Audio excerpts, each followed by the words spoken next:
굉장히 쉬운 얘기 같지만 잘 지키시지 않는 경우가 많은 것 같아요. 냉동실에서 약을 꺼내오시더라고요. 그래서 정말 너무 깜짝이 놀라가지고 어떤 약 같은 경우는 제가 약국에서 한번 실험을 해봤는데 빵빵 알약이 다 터져버리는 경우도 있어요. 너무너무 싫어합니다.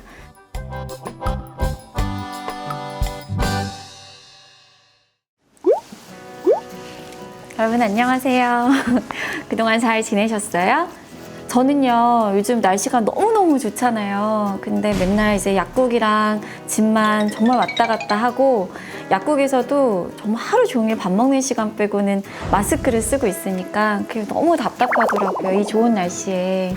진짜 야외 나들이도 하고 싶고 꽃구경도 하고 싶고 또 소풍도 가고 싶고 그런 요즘인데 우리 아직은 사회적 거리두기 실천을 해야 되다 보니까 다들 답답하고 또 종일 집에 많이 계시고 하실 것 같아요.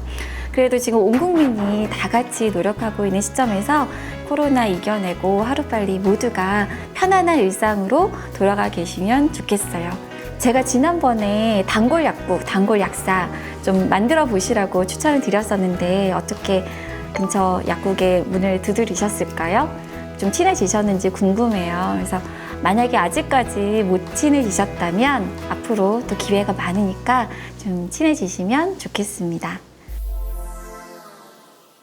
네, 여러분의 단골 약사가 오늘 가지고 온 주제는요, 바로 가정상비약입니다. 가정상비약 되게 하나씩은 정말 있으시죠? 많은 분들이 뭐 언제 어떻게 아플지 모르니까 응급 상황을 대비해서 가정상비약을 가지고 계실 거라고 생각이 들어요.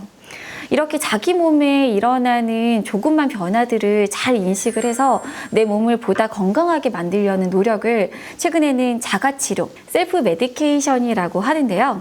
건강에 대해서 관심이 보다 높아지면서 그리고 각종 매체들이나 서적이나 또는 인터넷을 통해서 많은 정보들을 접하다 보니까 이렇게 자기 스스로 좀 자가치료를 열심히 하려는 분들이 많아진 것 같아요. 근데 이렇게 자가치료를 하는 데 있어서 나에게 정말 잘 맞는 올바른 가정상비약을 제대로 구비를 하는 건 굉장히 셀프 메디케이션에 있어서 중요한 요소라고 할 수 있습니다. 그래서 오늘 약질시에서는 우리 집 구급상자에 어떤 약을 채우면 좋을까 알려드리도록 하겠습니다. 근데 거기에 앞서서 먼저 꼭 하면 안 되는 것 2가지 말씀드릴게요. 먼저 첫 번째는요. 무조건 광고만 보고 약을 선택하면 안 된다 하는 거예요. 어떻게 생각하냐면 광고를 통해서 나오는 약들이다 그러면 되게 안전하다고 지금 오해를 하시는 경우가 많은 것 같아요. 근데 누구에게나 완전한 약은 없고 또 광고 문구나 이런 걸 보고 약을 선택을 하시긴 하는데 광고 문구보다는 약에 들어가 있는 성분을 보고 선택하실 수 있는 요령이 보다 필요하다고 하겠습니다. 2번째는요. 한 번에 너무 많이 사지 않을 것이에요. 약국에 있다 보면요. 어르신들 특히 소화제 사러 오셔서 10곽, 20곽, 또 뭐 판피린, 판콜, 막 1박스, 2박스 이렇게 사가지고 가세요. 근데 그렇게 하시면 안 된다라는 거죠. 잘 듣는 약이라고 해도 너무 오랫동안 그 약으로 그냥 나 혼자 치료를 하게 되면 내 몸에 있는 어떤 기저질환을 은폐하는 결과가 돼요. 그러면 더 큰 병을 키우는 결과가 되는 거죠. 질환에 따라서 자가치료를 할 수 있는 적정 기간이 있어요. 예를 들면 설사인 경우는 이틀, 그리고 뭐 속쓰림이나 소화불량은 2주예요. 그러니까 그 기간을 넘어서 내가 내 상비약으로 알아서 치료를 하겠다. 그거는 좀 위험한 생각일 수 있다는 겁니다. 그래서 2가지 꼭 생각을 해주시면 좋겠어요.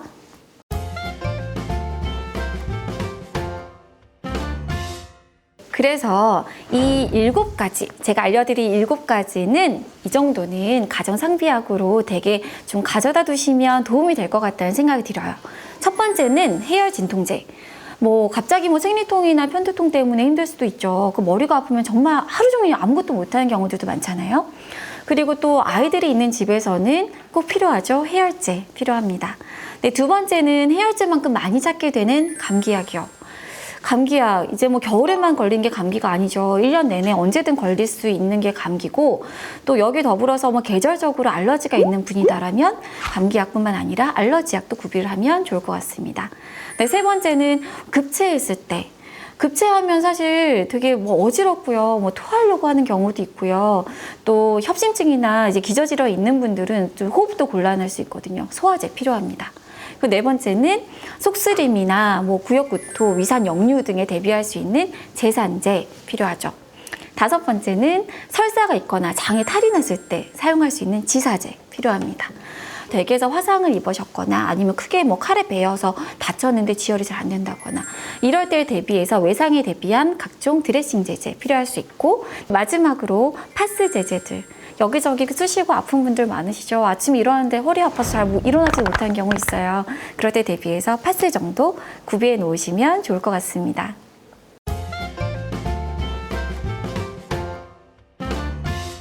그러면 이렇게 고민해서 구비해 놓은 가정상비약 어떻게 사용을 해야 될지 궁금하실 텐데요. 가정상비약을 올바로 사용하는 데 있어서의 3가지 포인트 알려드리도록 하겠습니다. 첫 번째, 사용 설명서. 사용 설명서를 그렇게 잘 버리세요. 그래서 꽉이 많고 하니까 약을 사시면 사실 꽉을 버리고 알맹이만 가지고 나중에는 이 약이 무슨 약인지도 모르는 경우가 많거든요. 그래서 어떤 똑같은 성분이라도 또 내가 먹고자 하는 이유나 증상에 따라서 용법 용량이 달라질 수 있습니다. 그리고 약을 뭐 가정상비약이라고 해서 또 일반 의약품이라 해서 다 안전한 건 아니기 때문에 약을 먹고 나서 뭔가 나에게 불편한 증상이 생겼다. 그럼 설명서 봐야죠. 어떤 증상이 부작용이 있을 수 있는지 한 번 더 체크하셔야 되니까 설명서는 꼭 버리지 말고 갖고 있고 한번 읽어보자. 그리고 두 번째는요, 정말 중요한 얘기예요. 정해진 용법 용량을 지켜야 된다. 굉장히 쉬운 얘기 같지만 잘 지키시지 않는 경우가 많은 것 같아요. 그 약물이 가진 여러 가지 효과 중에서 독수리 효과라는 게 있어요. 독수리가 사냥감을 찾으려고 날개짓을 할 때 잘 보면 일정한 높이로 날아야 된대요. 너무 높이 날면 자기 시야에 먹잇감이 안 보이는 거고, 너무 낮게 날면 저기 도망가는 거예요. 물고기들이 도망간대요. 너무 낮게 날거나 높이 날면 사냥은 아예 할 수 없어요. 약도 마찬가지. 약이 몸에 들어가서 몸의 혈중 농도가 이렇게 해서 일정 농도를 유지해야만 약이 나에게 적절한 효과를 내고 부작용은 줄일 수 있어요. 근데 너무 많이 먹었다, 또는 깜빡하고 잘 안 챙겨 먹었다, 그러면 내가 기대하는 효과를 얻을 수가 없고 예기치 않은 부작용만 커질 수 있습니다. 그래서 용법 용량은 약을 드시는 데 있어서 가장 중요하게 챙겨서 드셔야 돼요.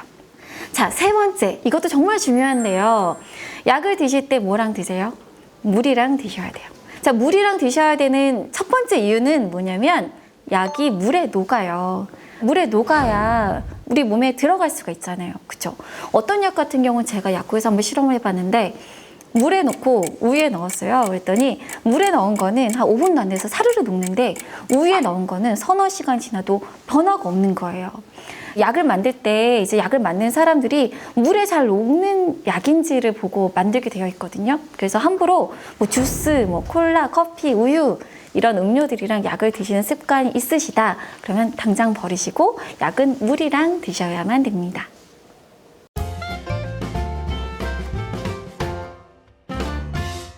지금 되게 가정상비약 구급상자 한번 열어보시면 이게 언제 샀는지도 모르는, 내가 이걸 언제 뜯었지? 생각하고 다 까먹은 약들이 분명히 있을 거예요. 이거 버려야 되나 말아야 되나, 유효기간은 안 지난 것 같은데 이걸 써도 되나, 이런 고민들 다들 하실 것 같습니다. 자, 약에는 유효기간이 있어요. 우리 뭐 먹는 냉장고에 들어있는 신선식품도 다 유통기한이나 사용기한이 있잖아요. 근데 식품은 뭐냐면 이 유효기간 안에 먹었을 때 내가 배탈이 안 나야 돼, 안전해야 돼 라는 개념이에요. 근데 약은 어떠냐면요, 당연히 유효기간 안에 약을 사용을 했을 때 안전해야 되는 건 물론이고 한 가지 더 포인트가 있어요. 효과가 있어야 돼요. 유효기간 안에 이제 약을 사용해야 된다는 건 안전성과 이 효과 두 마리를 다 잡았을 때 할 수 있는 얘기예요.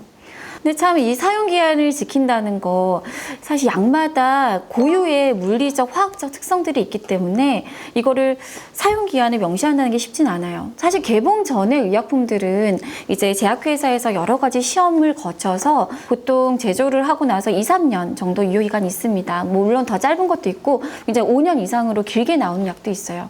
우리가 생각할 건 항상 개봉 후 문제인 거죠. 개봉 후에는 이걸 얼마나 보관할 수 있을까, 개봉 전에 사용기한을 그대로 믿어도 되나 하는 문제가 항상 논란이 됩니다. 그래서 약마다 성질이 있어서 이거를 다 일괄적으로 규정을 지을 수는 없겠지만 그래도 우리가 대략적으로 생각해 둬야 되는 기준들이 있어요. 그게 뭐냐면 만약에 이제 그 통약이 있어요. 통약이 있으면 이거를 개봉을 하고 나서는 1년. 근데 만약에 이걸 개봉해서 다른 데 덜었어요.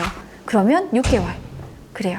그리고 또 우리 뭐 상처 연고나 이런 거 많이 갖고 계실 텐데 피부 연고 이런 거 연고를 개봉을 하잖아요. 그럼 개봉을 하고 나서는 6개월. 그리고 만약에 안약이다.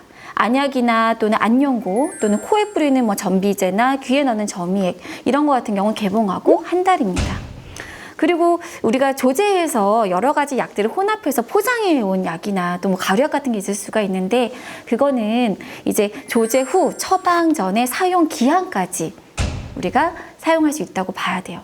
만약에 내가 한 달분 먹을 거를 꾸준히 먹을 거를 처방을 받아서 조제해 온 약이 있다. 그럼 한 달 안에 꾸준히 잘 먹고 한 달이 지나면 이제 안 먹는 게 맞는 거죠. 6개월이면 6개월. 조제약에는 사실 유효기간이 명시가 되어 있지 않은데 나달나달 포장한 거. 근데 이런 것들은 약국에서 워낙에 이 사용기한을 관리하고 있기 때문에 명시가 되어 있지 않더라도 처방 기한까지 내가 사용을 할 수 있다. 이렇게 생각하시면 돼요.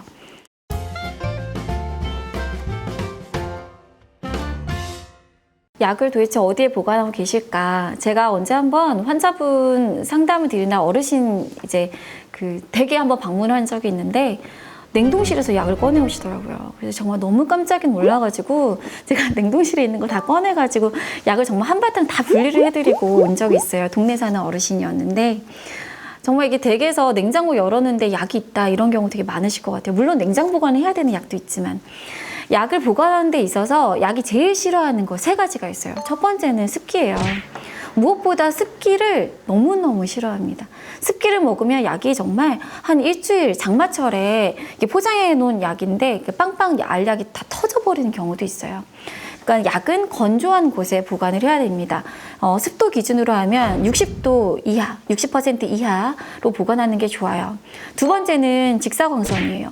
햇볕에 뭐 약을 말리는 분은 안 계시죠. 근데 직사광선을 받았을 때 그렇게 약의 화학 성분이 변하는 약들이 많아요.